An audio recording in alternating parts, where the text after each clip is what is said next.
চলতি বছরের জুলাইয়ের শুরুতে ফ্রান্স ও যুক্তরাজ্যের মধ্যে হওয়া নতুন দ্বিপাক্ষীয় চুক্তিটি শিগগিরই কার্যকর হবে বলে জানিয়েছে ব্রিটিশ সরকার। লন্ডন জানিয়েছে, এই উদ্যোগ অনিয়মিত অভিবাসন নিয়ন্ত্রণ ও মানব পাচার চক্র ভেঙে দেওয়ার ক্ষেত্রে একটি গুরুত্বপূর্ণ পদক্ষেপ।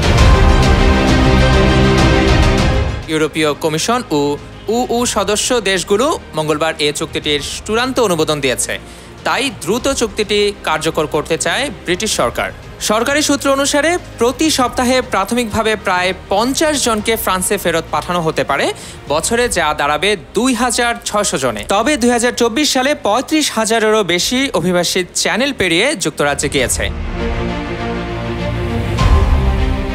সেক্ষেত্রে অনেকে মনে করছেন এই উদ্যোগ যথেষ্ট নয় এবং এটি পাচারকারীদের জন্য কার্যকর বার্তা হতে পারবে না।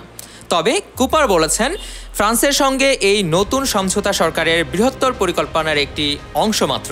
এই বৃহত্তর পরিকল্পনার মধ্যে রয়েছে পাচারকারীদের উপর নিষেধাজ্ঞা, সামাজিক যোগাযোগ মাধ্যমে প্রচারিত অবৈধ বিজ্ঞাপন বন্ধে অভিযান এবং অভিবাসীদের প্রতিশ্রুতি অবৈধ কাজ প্রতিরোধে ফুড ডেলিভারি কোম্পানিগুলোর সঙ্গে সমন্বয়।